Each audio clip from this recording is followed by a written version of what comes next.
Bayangkan ini bumi, separuh daripada ni mereka ni ada rabun laut.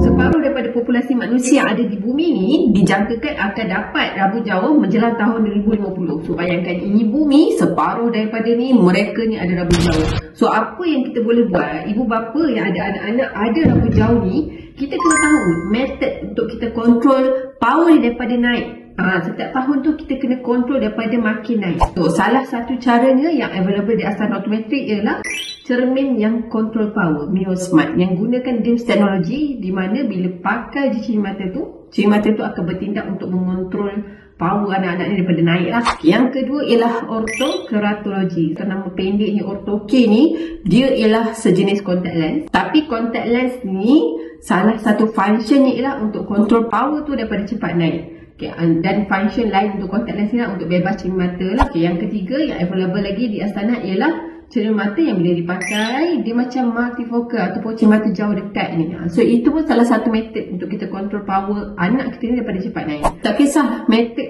mana pun yang dipilih, tapi make sure anak-anak tu dapat pemeriksaan mata yang lengkap at least 1 tahun sekali.